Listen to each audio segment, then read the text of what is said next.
Hoje nós vamos falar a respeito do Salmo de número 42. Esse Salmo de número 42, ele vai ser o primeiro salmo de um grupo de salmos bem importantes dentro do Saltério. Já falamos anteriormente que o Saltério é dividido em 5 grandes livros. O primeiro livro vai do Salmo de número 1 até o Salmo de número 41. E do Salmo 1 até o 41 nós temos o primeiro tomo de livros que são formados majoritariamente, tirando ali exceção de 1 ou 2 salmos, com salmos compostos por salmos de Davi. Agora nós vamos ter salmos de Davi, nesse segundo tomo de livro de saltérios, de hinos, salmos de Davi, salmos de Asaf, salmo de Salomão e salmos também dos filhos de Corá. O salmo de número 42 não é um salmo de Davi, este é um dos salmos dos filhos de Corá. Antes de nós começarmos a analisar o texto, é interessante a gente discutir um pouquinho sobre quem foi Corá e quem foram os seus filhos, porque eles têm vários salmos dentro da Bíblia Sagrada. Corá, ele foi uma pessoa importante do período de Moisés e Arão. Corá era uma pessoa que ele liderava uma das casas levíticas. Arão, Moisés e Corá, eles eram da tribo de Levi. Eram como se fossem irmãos ou primos. E Deus havia instituído que Moisés seria o grande líder de Israel e Arão seria o sumo sacerdote, uma pessoa muito importante para cuidar da cerimônia religiosa. Ajudando a Arão e ajudando a Moisés estava Corá. Corá e sua família, ele não deveria estar na liderança da cerimônia religiosa. Eles deveriam cuidar do templo e do ornamento do culto. Seria um trabalho sacerdotal também, só que um trabalho um pouco mais secundário. Houve um momento em que Corá não gostou desta posição secundária. Ele então faz um levante, Corá, Datã e Abirão, junto aí mais 2 amigos dele, e fazem uma revolta contra Moisés e contra Arão. Ele então vai receber uma maldição pela parte de Deus e vai ser desvivido pelo próprio Deus ali ainda no deserto. Apesar de Coré ou Corá, tá? É o mesmo personagem, depende da tradução, ele aparece com esses 2 nomes. Apesar dele ser desvivido ali no deserto, a família dele permanece. E ele tem 3 filhos que vão continuar trabalhando ainda dentro do sacerdócio do tabernáculo. Esses filhos de Corá não eram esses 3 moços, mas uns descendentes diretos desses 3 moços. Porque os filhos de Corá, aqui, eles vão trabalhar exclusivamente em um período monárquico. E o período monárquico vai ser do período de um período de Davi e um período de Salomão. Então, nós vemos que os filhos de Corá, presentes no Saltério, eles vão compor os seus hinos no período de Davi e também de Salomão, que é o período que nós chamamos de período monárquico. Logo, nós podemos dizer que os filhos de Corá são descendentes diretos daquele primeiro patriarca que foi amaldiçoado, mas que não receberam a maldição vinda de seu pai. Logo, a gente tem que diferenciar. Quando vemos aqui os filhos de Corá compondo hinos, nós não podemos dizer que eram pessoas amaldiçoadas porque um dia se levantaram contra Moisés. Então tem uma grande diferença aqui, que o pecado de Corá é sepultado com ele. Os homens que vão servir na casa de Deus, que são seus filhos, são homens íntegros, são homens que amam a Deus e são homens que têm um coração voltado e sedentos para a voz de Deus. Como é que nós sabemos disso? Nós sabemos disso através dos belos hinos que eles comporam. Hinos que falam da busca, do anseio pela presença de Deus. Tem até uma outra questão bem interessante, que por que os maiores salmos e os salmos mais bonitos foram compostos no período monárquico, que é o período de Davi e também de Salomão, que ao todo dá cerca de mais ou menos 80 anos. É porque esse foi o período de maior paz que Israel viveu, e isso vamos colocar ao longo da história da humanidade, que é o período dourado da história de Israel. Isso acontece porque Deus abençoou de fato a casa de Davi, Deus abençoou a casa de Salomão. E não tem como você ficar compondo hinos durante a guerra. Durante a guerra você se preocupa com sobreviver, enquanto que no período da paz você tem uma maior preocupação com a poesia. E aí você se dedica a essa nobre arte da poesia, da poética e assim sucessivamente. O verso primeiro, ele vai dizer o seguinte: como o cervo, ou como a corça, é o mesmo animal, como o cervo brama pela corrente das águas, assim suspira a minha alma por ti, ó Deus. A minha alma tem sede de Deus, do Deus vivo. Quando entrarei e me apresentarei diante da face de Deus. Aqui então nós encontramos alguns pontos que seriam necessários a gente observar. Primeiro é este exemplo. Salmo de número 42 é um dos salmos, eu acho que não existe um outro salmo, que vai começar com uma comparação. Todos os outros salmos começam dando glórias a Deus ou exaltando a Deus, mas o salmo de número 42 vai falar sobre essa comparação. Assim como a corça anseia pela corrente das águas, assim também a minha alma tem sede de Deus. Essa sede de Deus é algo bem particular dentro da comunidade de Israel, porque não são todas as pessoas que tinham essa compreensão de que era necessário ter a presença de Deus real em suas vidas. Boa parte das pessoas do Antigo Testamento e também do Novo vão ter uma relação com Deus distante, uma relação entre Deus está lá em cima e eu estou aqui embaixo. Então Deus manda, eu obedeço. Deus não é para eu ter relacionamento, Deus é para eu temer a Ele. Essa é a visão de uma boa parte das pessoas. E é uma visão, acho que equivocada e errônea. Mas o Salmo 42, ele apresenta este salmo, essa visão de Deus, de um Deus que está presente, de um Deus que não está fora, de um Deus que não está ausente, de um Deus que está próximo de mim quando eu necessito. Essa é a visão que nós encontramos aqui de imediato. É interessante sobre essa questão da corça que a corça, ele é um animal que ele tem algumas características. Primeiro, esse animal ele vive no deserto e ele tem uma característica de ser nômade. Por que de ser nômade? Porque no deserto tem uma fonte de água aqui, mas essa fonte logo seca e ele tem que procurar outras fontes de água. E a água, ela é muito especial para esse animal. Não apenas porque ele precisa da água para beber e se alimentar, mas também porque se esse animal fica um tempo sem beber água ou sem estar próximo da água, ele começa a exalar um cheiro forte que atrai predadores. Logo, se ele ficar muito tempo sem água, mesmo se ele não morrer de sede ou de fome, um animal predador pode vir e lhe atacar.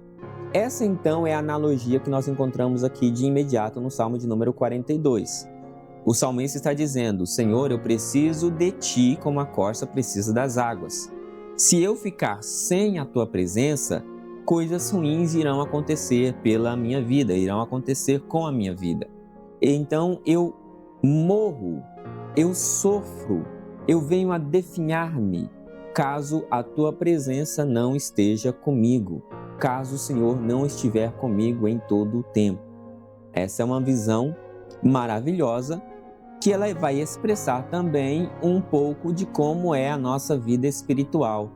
Se nós vivemos sem a presença de Deus ou distante da presença de Deus, é bem provável que nós seremos tragados pelo inimigo de nossas almas ou seremos presas fáceis dentro deste mundo espiritual que nós estamos vivendo. Outras questões também que nós encontramos aqui no Salmo de número 42 é essa questão de que a corça ela é um animal solitário. A corça é um animal que ele não anda em bandos. E o fato de não andar em bandos e ser um animal solitário no deserto que precisa da água é que essa analogia do salmista para com a corça necessitando da água vai ganhar mais sentido. Porque geralmente a pessoa que se encontra na situação do Salmo 42, essa pessoa está sozinha, essa pessoa está solitária. E quando eu falo de estar sozinha, eu não estou falando de estar sem ninguém próximo. Eu estou falando de uma tristeza na alma, aonde ninguém consegue preencher, aonde você está em uma aflição e luta entre você e Deus. É esse o caminho que nós encontramos aqui. E por experiência própria, eu vejo que boa parte da vida, boa parte dos elementos da nossa caminhada, a gente se encontra às vezes nesse momento em que nós estamos sozinhos, em que nós não nos sentimos amados, em que nós não nos sentimos a presença de Deus. Estamos perdidos talvez com relação à igreja, não sabemos em qual igreja congregar, não sabemos se determinada posição, cidade ou local é o nosso local. Essa fragilidade, então, é como o salmista se encontrava perante Deus. E ele dizia: Senhor, eu estou ansioso, desejoso, buscando a Tua presença dia após dia. Eu desejo de todo o meu coração ouvir a Tua voz. E eu necessito que o Senhor venha ao meu auxílio. Assim como a corça anseia pelas águas, e depois que ela encontra as águas, ela fica agitada, e ela não para até encontrar a água e beber até saciar a sua sede, assim sou eu, buscando a sua face. Essa visão é uma visão muito linda porque fala exatamente da nossa sede, a sede que nós temos pela presença do Espírito Santo. Acredito que quando Jesus conversa com a mulher samaritana e Jesus disse que nos últimos dias Deus buscaria verdadeiros adoradores que adoram o Pai em espírito e em verdade, eu imagino essa analogia.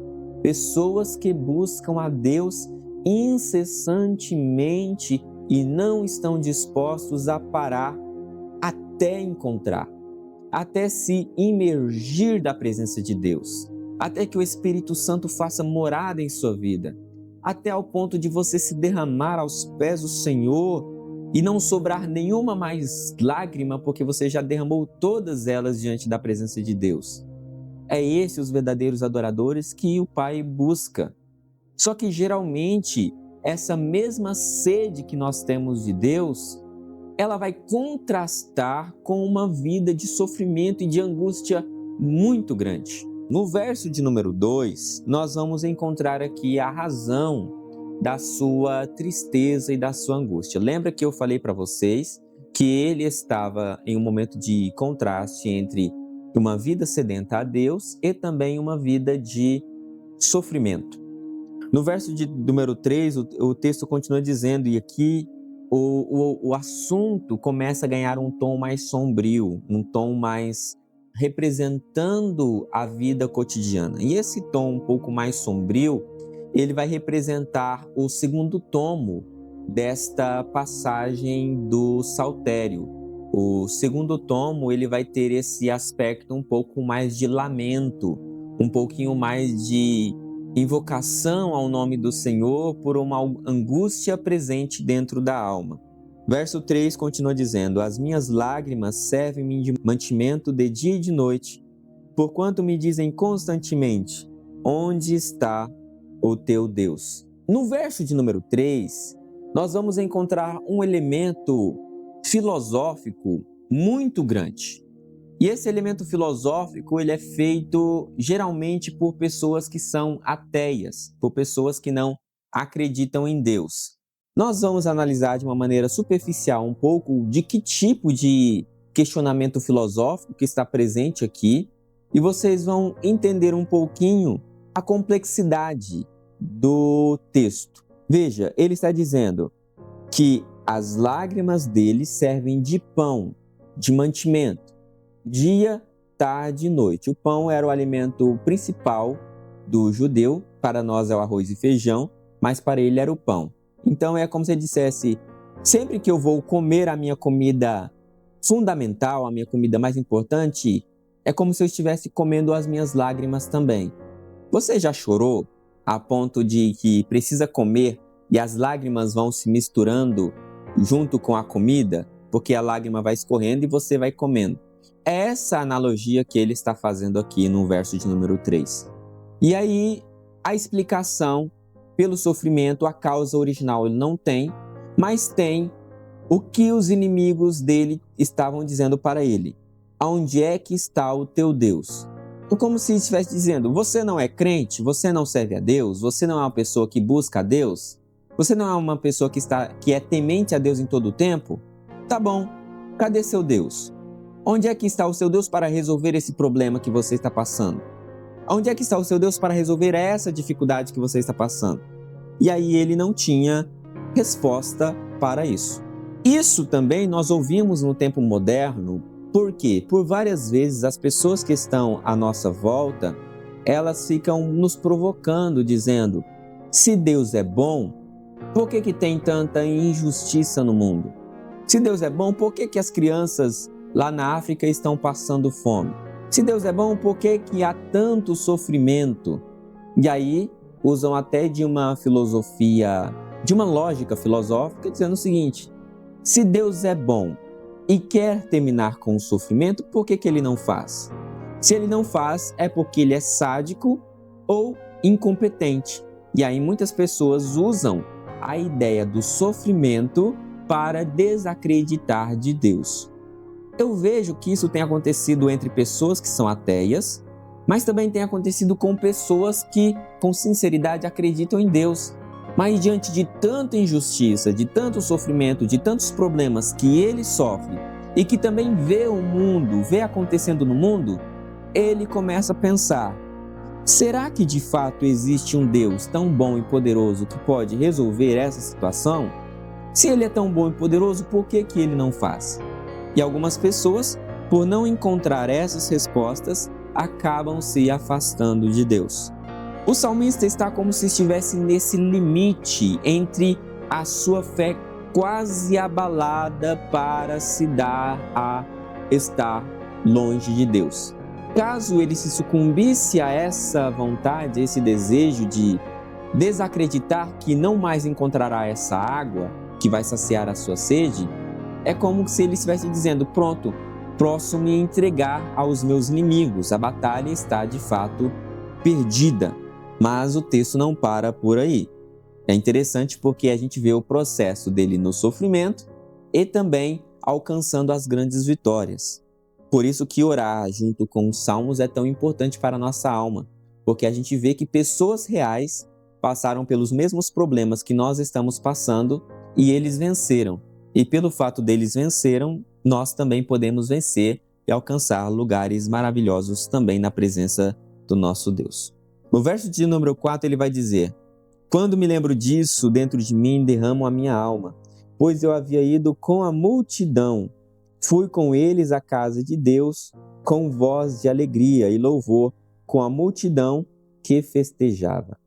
Não sei a situação exata dele, mas parece que ele estava num momento agora em que não mais consegue entrar na presença de Deus ou sentir a presença de Deus outrora como ele sentia.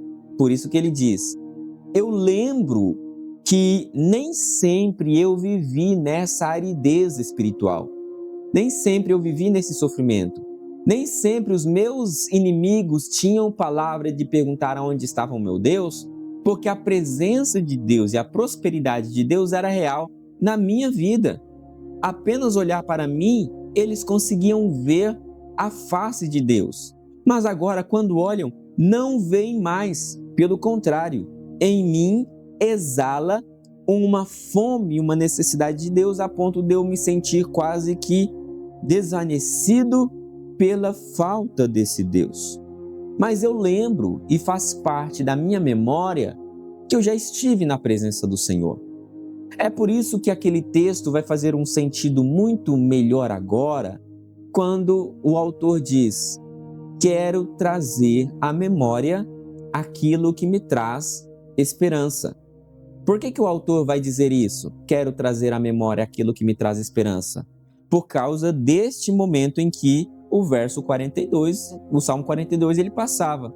Estou num momento de muita tristeza, mas eu lembro que outrora estive na presença do Senhor, e isso me dará esperança para continuar. Isso me dará esperança para vencer. Da mesma forma, nós que estamos aqui em pleno século XXI, devemos também fazer a mesma coisa, trazer à nossa memória o relacionamento que tínhamos com Deus, a intimidade que tínhamos com Deus, os momentos de horas e horas que passávamos na igreja, adorando a Deus, cultuando a Deus, e isso não nos cansava.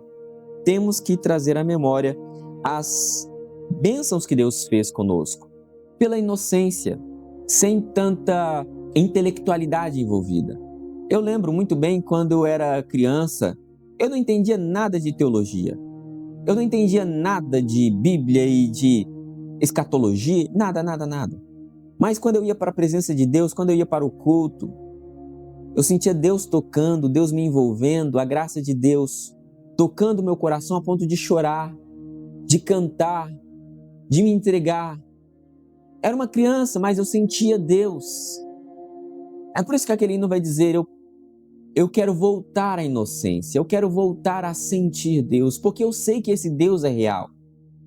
Eu sei que esse Deus é presente e Ele pode fazer com que a minha vida saia dessa sequidão, deste mundo onde é só trabalhar e pagar boleto, é onde a vida parece que perdeu o sabor. Não, eu quero trazer à minha memória a face de Deus que me enche de alegria e prazer. No verso de número 5 ele vai dizer: por que estás abatida, ó minha alma? E por que se perturbas dentro de mim? Espera em Deus, pois ainda o louvarei na salvação da sua presença. Meu irmão, por que você está abatido? Por que a sua alma está abatida? Por que o seu interior está abatido? Alma aqui não fala apenas da nossa questão interna, mas a alma vai falar também de quem nós somos por inteiro, nosso corpo, alma e espírito. Por que estou abatido? Por que estou cansado? Não é apenas um cansaço mental, mas também um cansaço físico, ou um cansaço da vida, ou um cansaço onde você olha e não tem mais esperança. E o salmista pergunta: por que estás abatida dentro de mim, ó minha alma? Por que eu estou assim? É como se ele estivesse lutando contra a situação que ele estava e não aceitando. Não, eu não vou ficar nessa situação, eu não vou me entregar. Eu não vou me entregar por quê? Porque eu conheço meu Deus. Não foi ilusão aquilo que eu vivi na sua presença. Espera ainda mais um pouquinho que eu louvarei na salvação da sua presença. Os filhos de Corá estão dizendo aqui: não basta apenas uma cerimônia religiosa onde nós vamos na igreja e fazemos tudo certo. Eu quero a presença de Deus, onde eu sinto Deus aqui comigo, onde eu sinto a respiração de Deus viva perto de mim, em mim. Verso de número 6.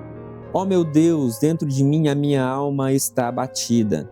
Portanto, lembro-me de ti desde a terra do Jordão e desde os Hermonitas, desde o pequeno monte. Aqui é uma questão geográfica que ele fala que desde aquela região do Jordão ele sente a presença de Deus. Provavelmente ele está falando de um momento em que o tabernáculo estava naquela região.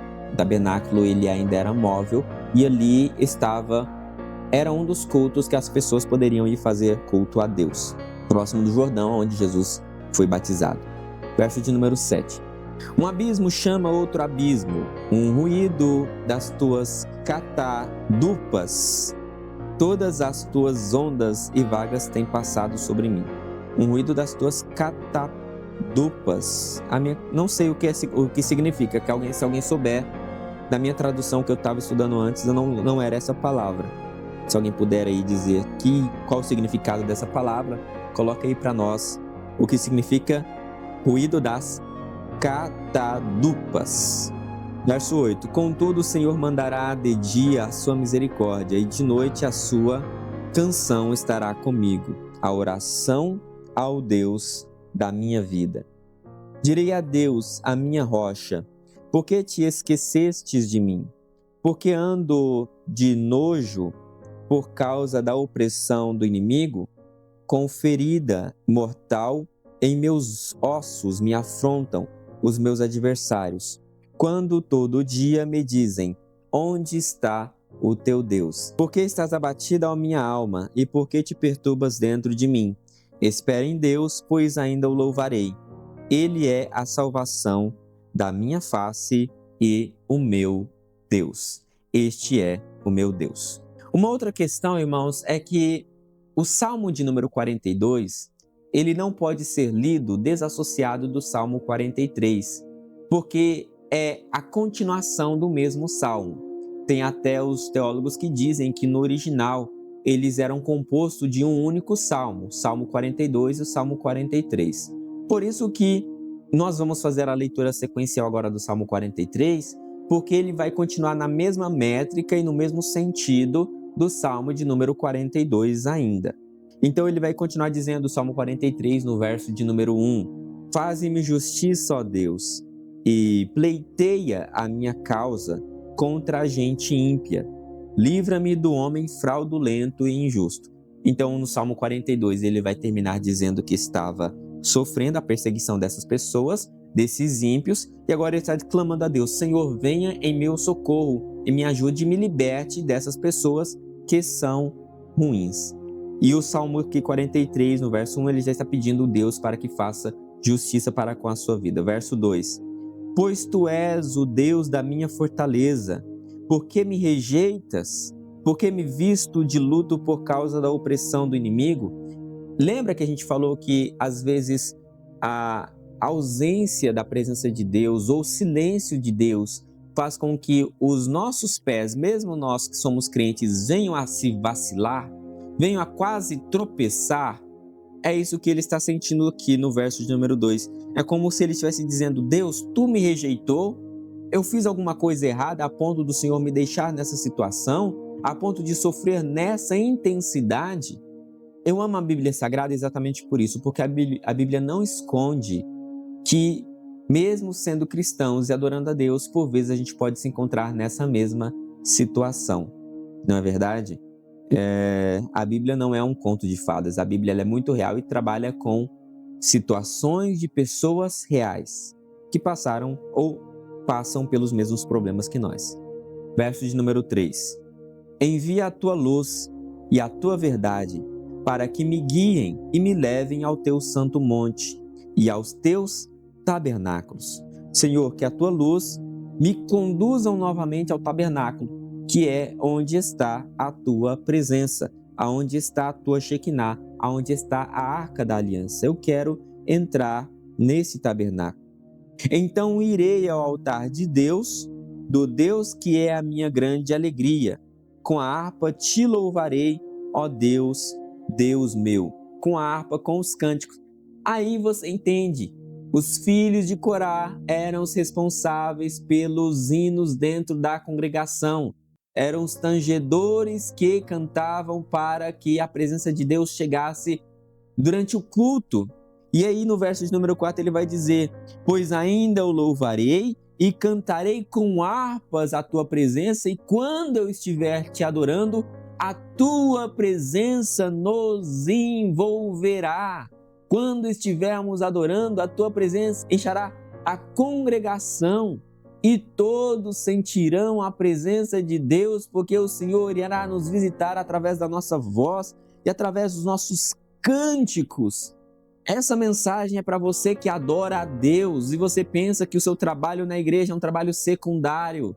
Você traz a presença de Deus para que as pessoas sejam envolvidas com a face do Senhor.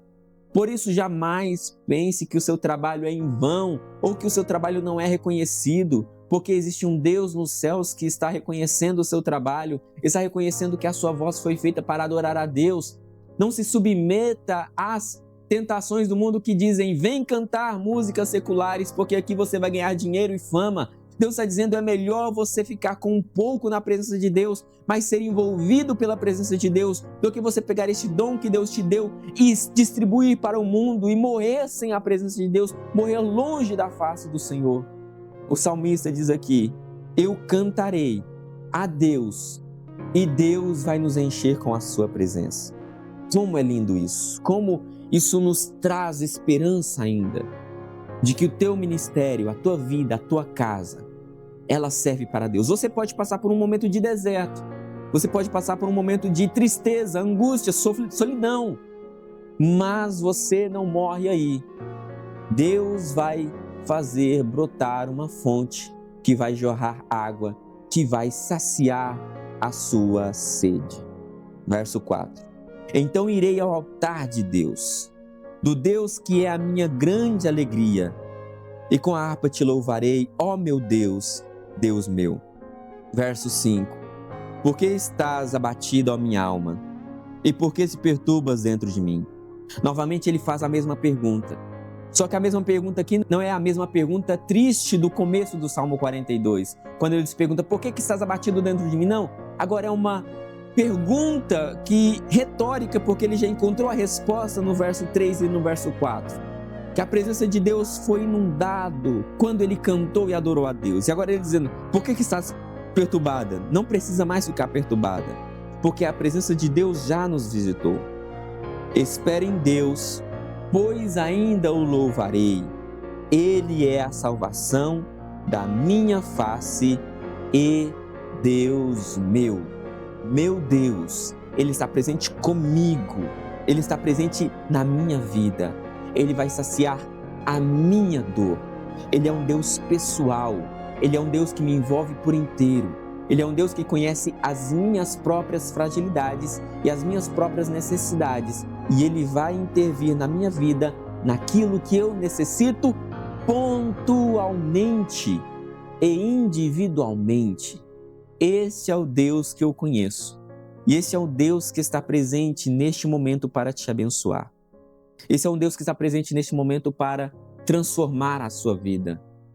Se as suas lágrimas serviram de alimento até esse exato momento, hoje é noite de transformação. Hoje é noite de vitória. Hoje é noite em que você vai sair daqui uma nova pessoa. Ao longo desses mais de 20 anos, todas as vezes que eu vou para esse salmo buscar socorro de Deus, eu não saio de mãos vazias. Eu sinto Deus me preenchendo, como eu estou sentindo nesse exato momento. Deus entrando na minha vida, Deus entrando na minha história e dizendo, a tua história não para por aí. Você não para por aí. Mas um pouquinho de tempo e você vai ver coisas grandes e poderosas que eu vou fazer na sua vida, que eu vou fazer no seu ministério. E essa palavra não é apenas para mim. Essa palavra é para você também que resolveu ficar conosco até esse exato momento. O que te segurou aqui não foi porque eu estive trazendo palavras bonitas, mas foi o poder do Espírito Santo que quis dizer para você, hoje é o dia que o teu cativeiro será mudado. Pai querido, eu quero orar e interceder, Senhor Deus, pelas vidas dos irmãos e das irmãs que estão aqui conosco, que ouviram essa palavra, que resolveram, Senhor Deus, confiar em Ti. Apesar, Senhor Deus, do mundo dizer, onde é que está o Teu Deus durante o sofrimento? Apesar, Senhor Deus, do mundo rir de nós, mas nós confiamos no Deus que cremos. Pai, não nos deixe envergonhados. Entre hoje, Senhor Deus, com solução para o nosso problema e nos ajude, nos fortaleça, Pai, e nos faça, Senhor Deus, pessoas que vivam para a Tua glória. Por isso, Senhor Deus, ministramos hoje a saída dessa depressão, dessa angústia e dessa dor, e que possamos, ó Deus, nos entregar dia após dia na Tua presença. Assim te oramos a Ti e te agradecemos, porque fomos visitados com a Tua presença nesse exato momento. Obrigado, Deus, por mais uma vez o Senhor vir ao nosso socorro. Fortaleça-nos cada vez mais, ó Pai, para ficarmos firmes uma vez mais na Tua presença. Assim oramos e te agradecemos. Em nome de Jesus. Amém.